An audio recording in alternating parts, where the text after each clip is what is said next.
Aku ya gumun karo si Bagong kuwi. Abang sing aku ki ya mbok kene ya tetep kenal karo jeneng bapakku mah akrab kok mah Pasrah Petro. Iya wis. Ayo to, Mbah. Yo kabeh iki tak akrabi. Hmm? Aku ki sak suwene bar corona iki lho. Heeh. Nganti 3 tahun iki ora tau turu aku wis.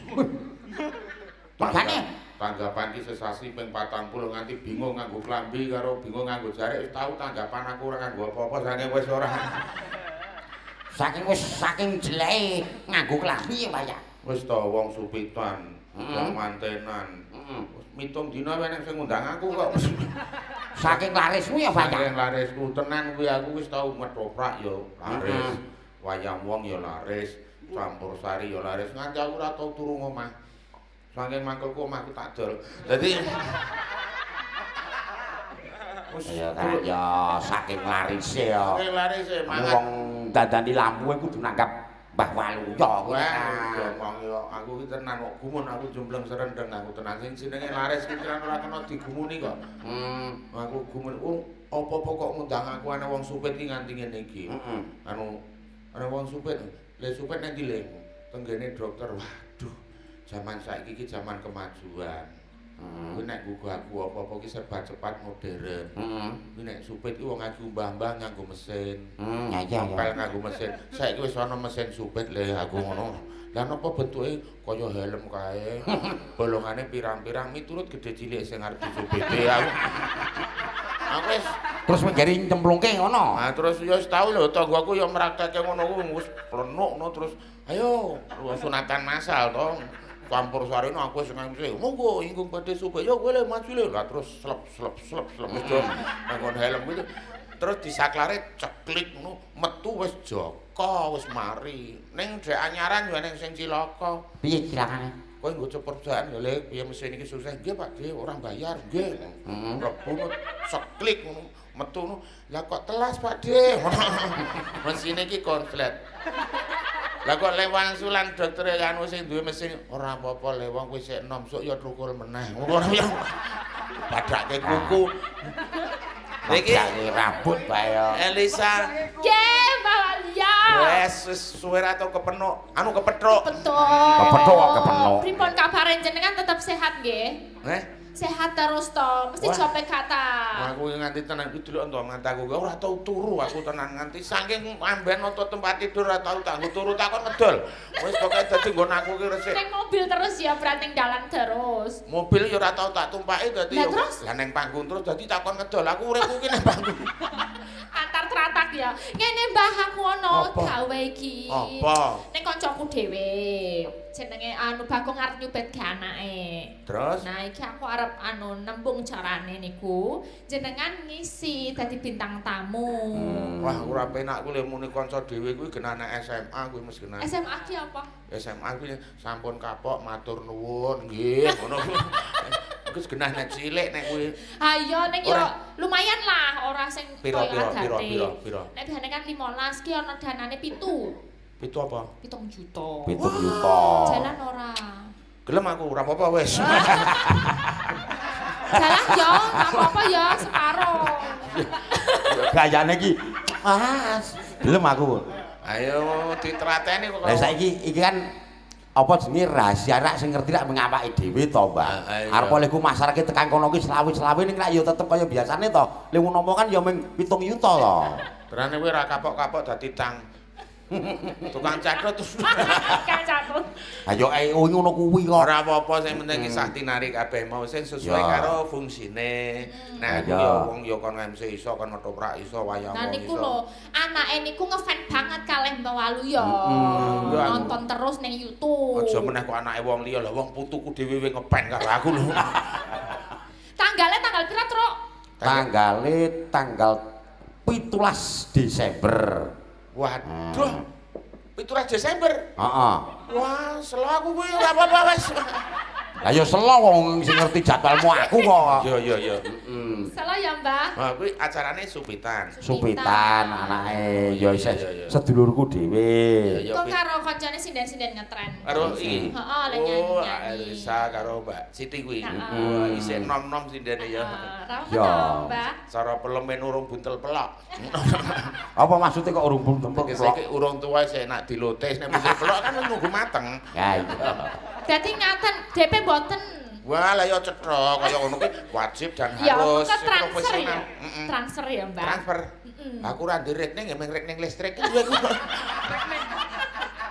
Ya wes gak gampang lah Wis DP-ne gampang. Yes. kok. Sementing disanggupi ya, Mbah ya. Wis tak sanggupi pokoke Desember tanggal 17. 17, heeh. Ya Jame wes. jam Setengah 8 bengi. Hah? Setengah 8 bengi. Oh iya, selo padha wis. Pokoke aku rong dina rong bengi selo. Ya. Ya wis. Iki dijagake lho pamflet wis disebar lho ning ngene iki. Siap aku. Ora kena batalke lho. Alah, Apapun yang terjadi ngono lho ya profesional ya, Mbah. iya wis pokoke aku manut tanggal 17. Oke, Wis. los ya, Mbak. Ya wis. Nuwun. Daluk lanuwun Nggih. Mas Petro. Nggih, Mbak Purwanti. Wah. Rada rene Mas Petro. Nggih. Jajar Mas Petro. Ya, Pripun nggih. Mas Petro kabare? Wah, ya wis ngene iki Mbak karang ya apa-apa iki nek wis mulai gayeng. Lah iya Oh toh. ya wis nganti lembagi wektu kangelan. Iki aku suwan rene arep ketemu karo Mbak Purwati. Walah, le goleki wektu ya kangelan dasare Mbak Purwati ya sibuke ora jamak. Ya Iso alhamdulillah. kangsen kula karo Lisa iki tekan kene, Mbak. Lah nggih. Disyukuri wae Mas Petro awake dhewe sebagai seniman kuwi saiki wis diwenangke, wis dibebaske anggone pentas meneh. Ah iya. Iya. Lisa. Iya. Ayo iki lho nemoni Ini Mbak lho. Purwati iki Halo. lho. Cah saiki kok ayu-ayu, aku ki tak bingung lek kundoko awakku ya, Nok. Mriki, Apa tok rene wae? ya turun ke Lah wong sini aja. awakku ki sakmene gedene nyawang kok aku mbiyen ya tau ayu ngene iki. Wis tau sampeyan iki. Tahu yo an. Ah, jenengan tapi tetep cantik kok. Nggih. Idolane Cek, Bu. fans niku kata. Bu Purwati, Dalem, jenengan tahu sakmono kuwi. aku ki mbiyen tau sakmene iki tau ayu ya, Mas. Saiki kula takon iki Takon rahasiane. Mhm. Sa dirungokke dirungokke Oh, iya, penting tak iki. rungokke iki. Kok biyen sakmono kuwi kaya Lisa kok saiki dadi semono iku carane pripun? Carane. Sa dirungokke sa Nah, men iki- padha karo gone Sek, Bu Purwati. Iki pengen blak-blakan apa pengen delik-delikan? Blak-blakan lho iki. Nah, nek Wong telu blak-blakan. kok. Nek masalah pawaan, iki wis kinodrat mungkin ya pawaan lemu iso.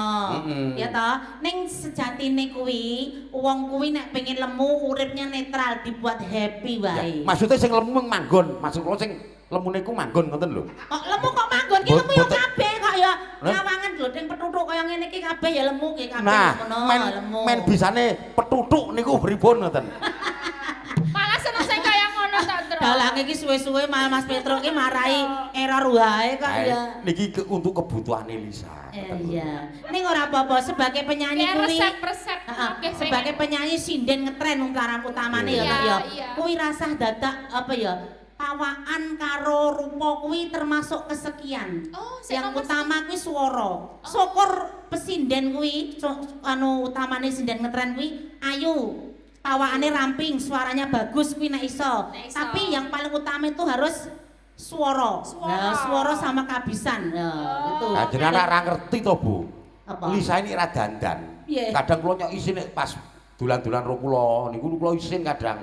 Niku ngertine wong-wong niku dede Lisa. Lah sinten? Ngertine niku si Sayid dadi Mas Petro, tak kandhani. Lah jenengan ki ngerti Bu Purwati nang kene iki ketok meraji ngene iki rak nang kene. Ah. Jenengan apa ngerti kula ning Boyolali kok ning omah jan kaya kumkuman anduk. wah, niku ra biasa nek kungkuman anduk. Ha Lisa ning omah kaya kumkuman sempak niku. Ya Allah, ya aja kaya ngono. Oke, Mas iki aku kangen-kangenan tak Ya. apa jeneng ngibur karo panjenengane para Ya. pamirsa sing ning dalem ya. Nggih, Tak ayo. nyanyi.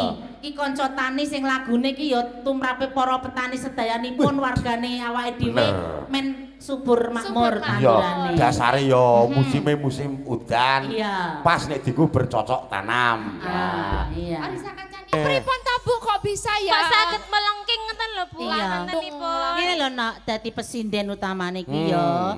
Ya nek masalah daharan panganan ngono ya nek iso nyirik sing bangsane gorengan tapi umpama ora Ya ora apa-apa, sing penting dadi presiden iki kudu bisa ngatur pernapasan. Oh. Cengkok boleh beda, gaya penampilan di atas panggung boleh beda. Suara ki nyoro los wae. Ya. Los seakan tidak ada rintangan apa-apa. Pokoknya los ditok nih semampu kita. Aja kulino mangan daging mentah. Oh, ngono. Iya. Tapi kalau menjaga nafasnya pripun nek kados kula ngaten iki ben nafasnya Ya diimbangi kali nek iso olahraga. Olahraga. Tapi kalau enggak pokoknya nanti kan sudah terlatih sendiri. Ngono lho. Dadi nek napase pengen dawa kuwi ya olahraga. Terus dikulinake setiap malam. Oh, to kuwi olahraga. Push up. Push up dan saling memberi napas buatan. Nah, iki Lah kuwi Mas tak kandhani. Lah kono napas buatan napas apa? Napas buatan. Lah wong aku ki rondo ya, Mas. Bawa. Rondo wis rada sawetara. Lah nek rondo wis tuwek kene apa ya payu. Gampang nih jenenge kuwi nek pengen golek napas buatan ku gampang. Piye? Jenengan nyilih kompresor. Lah yo, aku ki dadi rondo wis sawetara suwe Mas, ning anggonku pengen arep omah-omah nang iki sajake yo rada kosek-kosek mergane aku yo Mergane. ngrumangsani wis tuwa. Saiki mung karek momong anak-anak, ngono wae wong Oke. rasane yo mung kaya ngono kae. Isih enek lotes pelem. Lah yo nek nandange cah cilik-cilik niki lho. Pripun Bu? Pripun niki Bu? Cah cilik-cilik niki malah bahayani lho, no. Masa? Oh, bahaya. Cah niki ora ngerti duga-duga. Nggih. Iya toh? Nggih. Lah, mendem ya leno ngene iki. Niki lho, niki dendan Bu. Sing bedhuk ki umpama omah-omah karo mboke umpamane ya. Saiki ki wajar omah-omah tuwek ling tuwa ki, tuwek ling wedok ki umum. Umpama omah-omah suwi sak ngono gedene kaya kendang bem, aku ya kaya kendang bem. Lah ki terus piye bakale ora piye-piye lho ki, malah mung muser wae. Niki wonten sing penabuh niku nggih. Heeh. Sing selerane kaya jenengan nggih wonten. Enten iki? Oh, sing bonang niku lho niku ra selerane memang sing malah ngaten. Enten iki? Niki. Delok kadepane gembreget ora? Hah? Piye le? Malah wedi. Nah, ini ngaten Bu Pur. Pripun Kang Mas? Sowan kula mrene menika kula Nggih. ajeng ketemu kali Bu Pur menika wonten Nggih. wigati. Ya. Wonten apa? Ayo menika ben lisake mawon ingkang napa matur. apa to, Ayo. Mas? Ngaten lho niki Kene-kene. kula terus ajeng wonten gawe kalih kanca kula sama-sama sinden ngetren. Hah? Lah Mbak Siti niku kan kagungan putra. Jenenge Wijang. Jenenge Wijang. Nggih. Wijang niku ngefans banget kalih Bubur. Wijang niku sing ngono. meking niku lho, sing meking niku lho. Oh, sing niki lho. Nggih. Bagus semeni cae. Nah, Ala mosok orang tetak le diloki le. Terus priye, Nak? nah niku ajeng disupetke. Oh, Terus alah. ajeng wonten acara nggih campur sarinan ngaten niku lho Bu. Heeh, lah terus karepe. Bintang tamune panjenengan. Oh. Mungkin kalih kula Oriza bareng mengke Sareng sinden ngetren sedanten. Ya nek mboke ngono waton simbok ya nyel aku semboke wae nek waton Ya. simbok ki longgar ora Ya. enek job liya ngono ya wong jenenge diparingi rezeki ya oke-oke wae. Dilalah. Terus Desa Karangkadempel niku penggemar berat Ibu Purwanti lah. Mulane iki Nggih, kepengin nglipur para alhamdulillah. sutresna budaya masyarakat Karangkadempel niku. Lah terus tanggale pinten niku? 17 Desember. 17 Desember. Dalu. Nggih, Dalu. kosong boten Bu. Alhamdulillah ketoke sing kosong. Nah. Sing kosong. Ya Lega. rezekine mboke barang no. Iya, Lega. niku tapi anu danane nggih Mepet, Bu, Mepet. danane. Maksudnya nggih kalih kanca seniman ta Bu. Alah tak kandhani ya no.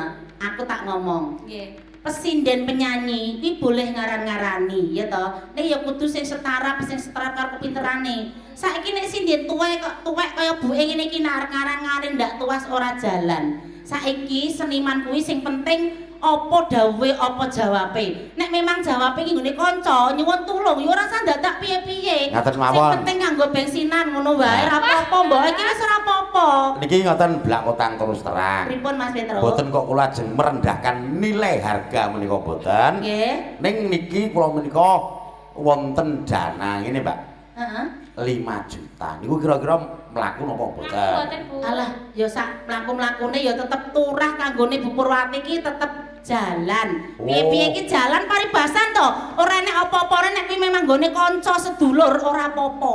Wah. Jenengan pancen Ya kuwi kudu ngono ati anak-anak pesinden ki kudu ngono kuwi aja Ning- peh laris terus ning ngaten ngarani, ngene nggih, ngaten nggih. iki nyuwun sewu Nggih. nah mereka mangkene niku wonten SPJ laporan gitu Ya, iki nyuwun siap. sewu lho Nggih. nah menika rak tanda tanganipun menika mangke 16 yuta gitu Malah kuwi. Lah, ah menika ngaten Bu menika rak menika ingkang lainipun dinggih son dinggih lekting dinggih ngaten.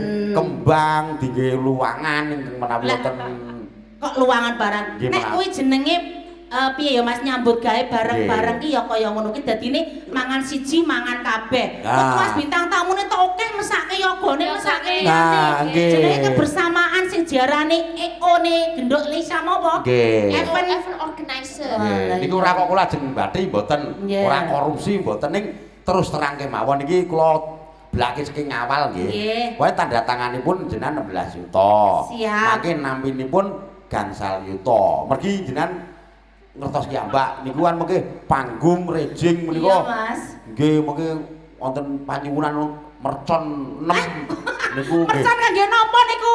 niki dinggih metunipun Bu Purwati niku puar Kalian tumbas karpet barang toh Bu, mengke kan jenengan kadosnya dek turun gitu udah langsung ada karpet merah. Karpet Oke. merah. Wis Mengke masalah bayaran ora usah dembung sing penting padha mlaku apik. Nggih. Ditum waroto. nah menika panyuwunan masyarakat Bapak Semar nyuwun benjing ngagem kebaya merah ngaten Ibu nggih Oh, kebayak merah. Nggih, mergi ajeng. Ngangge bawahan mboten lho. nggih ajeng di video mergane kuwi Bapak Semar pengen gawe konten ingkang tidak senonoh ngaten Nggih.